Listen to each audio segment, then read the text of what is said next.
Oveja Negra, combatiendo al capital.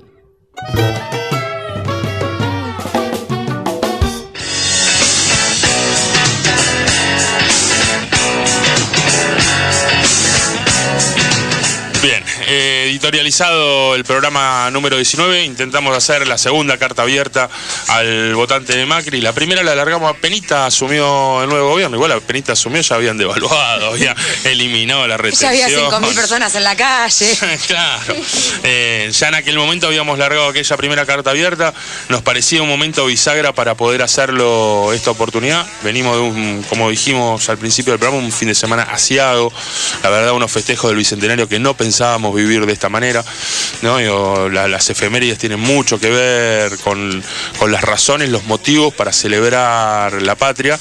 Recordemos sin ir más lejos lo que fue el Bicentenario de la Revolución de Mayo, con el pueblo en la calle, con Néstor, con Cristina, con los presidentes de Sudamérica. Y la verdad que haberlo visto balbucear al mequetrefe este que nos está gobernando en la Argentina y plantear algunas de las bestialidades que planteó en el marco del discurso, nos agarramos de la angustia, ¿no? Que quizá como elemento de la historia es muy fuerte, pero la verdad que volverle a hablar a la cara a los laburantes, y en el único capítulo en que le habla a los laburantes le dice que el problema de los laburantes en la Argentina es el ausentismo, las licencias y las jornadas laborales reducidas. No, pues el ausentismo hasta te la puedo... ¿Que pagamos? ¿Que paga el resto de la sociedad? Claro. Dijo, apartando. Ah, la pagan ellos, que son los patrones. El que labura y el resto de la sociedad. Patrón ortigo, eso trataba de decir la carta. La verdad que... Pero bueno, vamos a tratar de graficar un poco lo que nos fue pasando este fin de semana, porque dispara parte de la discusión de lo que nos motivó a hacer esta carta. Tenemos algunos de los audios de lo que fue el inefable discurso del inefable presidente.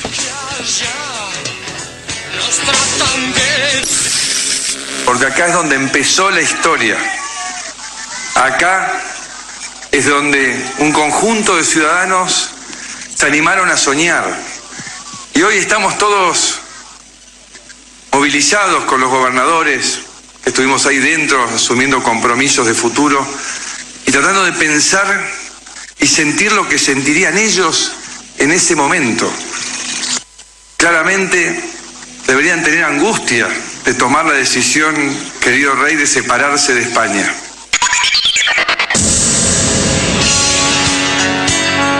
No le gusta usar malas palabras, a ver, para pegarse un tiro en los huevos. Es increíble. Un hijo de puta, puedo decir. No, sí, no tiene nada que ver, pero bueno. Es no conocer la historia. No, una reversión bestial del mitrismo. A mí lo que me llama la atención es que siempre tanto la hegemonía de la historia como la contrahegemonía, como la historia revisionista, presentaban a determinados héroes, los héroes de Villiquen, como héroes que valen tanto para unos como que para otros. Nadie se había animado a tanto quizás a decir que San Martín había tomado la independencia argentina como un tema de angustia, sino que también para la historia clásica es un personaje reivindicable. Nunca escuché a un presidente argentino ni a ningún dirigente, ni siquiera de la más rancia derecha, decir algo así. Es que es un desconocimiento de la historia total, o sea, es ni siquiera haberte sentado a leer 2 minutos, aunque sea lo que pasó con el tema de la Carta de la Independencia, con los próceres. Es como vos decís, Nadia, hay ciertos personajes que son reivindicados tanto por la derecha como por los movimientos populares de la República Argentina, y este tipo la verdad que demuestra su ignorancia día a día, que es que se quiere salir del libreto de lo que generalmente le ponen para que diga, y ahí se mandan las cagadas. Yo quiero... Dale. Ahí está lo que decía Fer, ¿no? También, digo, la angustia me parece que es la de él. La de no poder, o sea, que hasta le duele el cuerpo porque no puede asumir lo que tiene que hacer, que es cagarnos a todos, o sea, es no poder resolver las cuestiones que tienen que ver con las cosas que tiene que imponernos, seguir ajustando, seguir avanzando. Entonces el tipo no está hablando de angustia de los próceres y pegándole a los próceres, está proyectando. Ahora, lo que más me duele es la otra cuestión. Muchachos, ojo con el presentismo, ojo con las faltas, y después no va a laburar. Que eso ahora vamos a ir con ese audio. Repasemos el agravio a la historia. Esto quería decir, con respecto a lo que dijo Evangelista recién, no es ignorancia, es un plan, es tomar un discurso en una fecha patria, cara para todos nosotros, y meter la cuña de lo que quieren implementar, de lo que se está viniendo todo el tiempo, lo que dijo recién la carta al votante. Es como un plan. Para mí esto está pensado, pergeniado, estrictamente para hablar de eso, que nos parece una tontería, y es, muchachos, no achiquen la hora laboral. Cuiden el puesto de laburo. Es una cultura jodida. Yo, de lo que decía Nadia al principio, ni el mitrismo se animó, ¿no? Digo, cuando y ahora, Nico, vamos a repasar algo de algo para reivindicar un poco lo que significó San Martín para ese Congreso de Tucumán. Digo, habló del mitrismo hasta del Santo de la Espada, lo quiso transformar en un héroe impoluto, alejarlo del pueblo, digo, ponerlo casi en el terreno de la fantasía. Mientras sucedía el Congreso de Tucumán, San Martín estaba con el ejército de los Andes alistado para tratar de poner fin, un cierre, digo, un avance definitivo sobre las tropas realistas. El Congreso de Tucumán se llevó después de una larguísima deliberación, pero también de una larguísima campaña en toda Sudamérica, de las guerras que hemos conocido a lo largo de nuestra historia como guerra de la independencia, contra un ejército realista que costó y sacrificó millones de vidas de compatriotas sudamericanos, que nutrieron la fila del ejército realista y la fila del ejército independentista sudamericano. De hecho, el Congreso de Tucumán no fija la independencia de Argentina. No, para nada. Habla de la independencia de las Provincias Unidas de Sudamérica. Una voluntad de construcción de una patria grande. La simplificación del concepto de angustia es parte de la matriz cultural de un proyecto que nos pretende erradicar nuestra historia, erradicar el pasado de lucha y de batallas por la conquista de nuestra independencia, porque en definitiva, como lo decíamos en la editorial del programa anterior, son el gobierno del extranjero. Totalmente. Y yo, en relación a eso, quiero leer la orden general de San Martín a su ejército en 1819 para que podamos ver cuán angustiado estaba de la guerra de independencia. Ya no cabe duda de que una fuerte expedición española viene a atacarnos. Sin duda alguna los gallegos creen que estamos cansados de pelear y que nuestros sables y bayonetas ya no cortan ni ensartan. Vamos a desengañarlos. La guerra se la tenemos que hacer del modo que podamos. Si no tenemos dinero, carne y un pedazo de tabaco, no nos ha de faltar. Cuando se acaben las vestiduras, nos vestiremos con las bayeritas que nos tejerán nuestras mujeres, y si no, andaremos en pelotas como nuestros paisanos los indios. Seamos libres y lo demás no importa nada. Yo y vuestros oficiales os daremos ejemplo en las privaciones y en el trabajo. La muerte es mejor que ser esclavo de los maturgos. Compañeros, juremos no dejar las armas de la mano hasta ver el país eternamente libre o morir con ellas como hombres de coraje. Así de angustiado estaba. Ni siquiera tenía la angustia de los compatriotas muertos, según... Era una carta parada frente al ejército y era la necesidad de envalentonar a la tropa. Si había un tramo de angustia que le pesaba a San Martín, era la sangre que tenía en sus espadas de propios compatriotas sudamericanos que a veces dejaban la vida en el ejército realista. ¿Cómo nos faltó, como decía Néstor, ¿no? Néstor lo enseñaba siempre, lo decía, nos faltó la definitiva batalla de Ayacucho, ¿no? Digo, porque ahí está la orden general de San Martín, pero como nosotros hemos marcado la historia de la independencia de las provincias de Sudamérica, también estuvo nuestro mariscal de Sucre en la batalla de Ayacucho, estuvo Córdoba al frente de la infantería, cuando Córdoba con 27 años apenas al frente de la infantería, que es la que más mata y la que más muere en las guerras de enfrentamiento de la independencia de nuestra patria, se para frente a la tropa y dice: a paso de vencedores. A paso de vencedores avanzan por la definitiva independencia de nuestra tierra. Esa era la angustia con la que vivían nuestros patriotas. Pero vamos a avanzar un poco a ver qué más dijo el inefable Mauricio Macri en el Día de la Independencia. Ese esfuerzo que te lleva al camino de la dignidad, de la autoestima, de la felicidad. Pero tenemos que alejarnos de lo que pasó en los últimos tiempos, que creció el ausentismo, las licencias, las jornadas horarias reducidas. Cada vez que un gremio consigue reducir una jornada horaria, todos los demás argentinos lo estamos asumiendo como parte de un costo. Bestial. Yo creo que esto se combina en los últimos meses, hay cosas que fueron pasando. Cuando hablábamos de la cultura del patrón Ortiva, ahí en la editorial, hablábamos en torno a esto.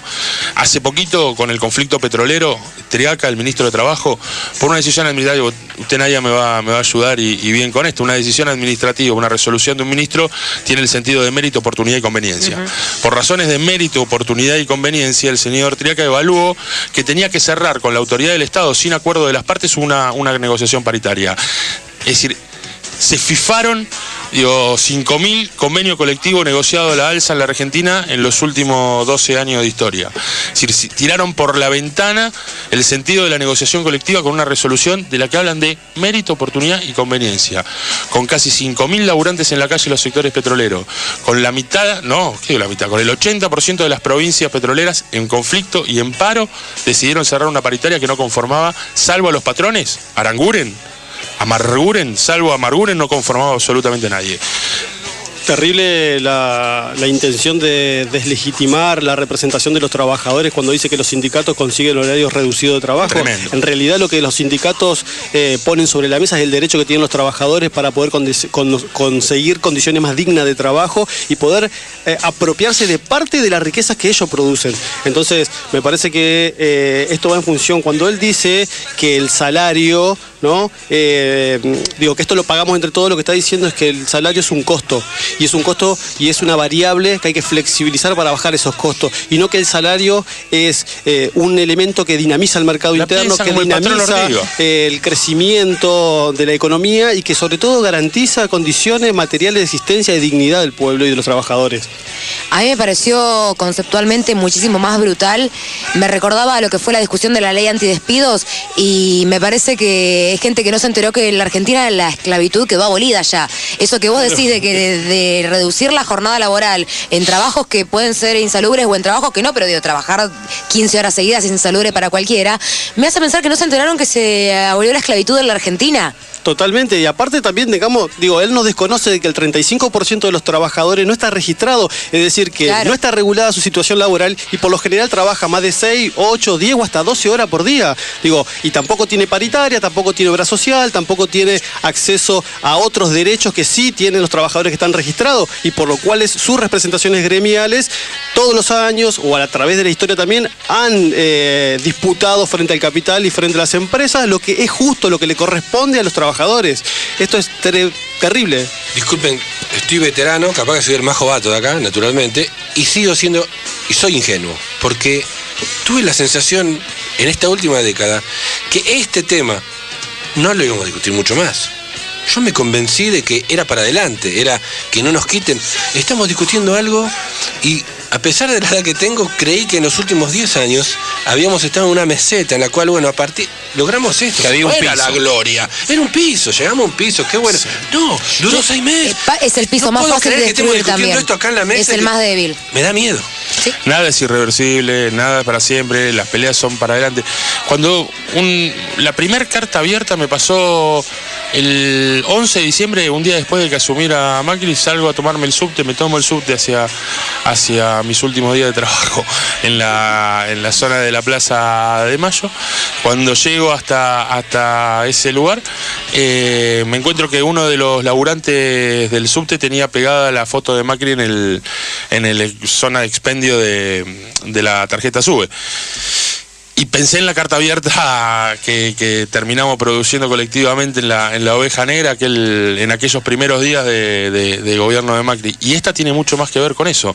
Cuando volví a escuchar lo de jornada reducida y me acordé de la batalla de los metrodelegados para que en el subte se pudiera trabajar 6 horas, no por antojo, no por antojo, porque laburar 50 metros bajo tierra tiene costos pulmonares, tiene costos respiratorios, tiene costos de salud, cuando se logró la conquista de las 6 horas, que fue largamente peleada, me volví a acordar de que tiene mucho más que ver con nosotros. Ese compañero laburante que había pegado la foto de Mauricio Macri, quizá pensando en que la expectativa de cambio también le iba a llegar al bolsillo, tiene mucho más que ver con nosotros. Cuando empieza a ver peligrar su jornada de 6 horas, sus condiciones de salud y su modalidad de trabajo, cuando se le vengan encima a la multinacional que gestiona el subte en la Argentina.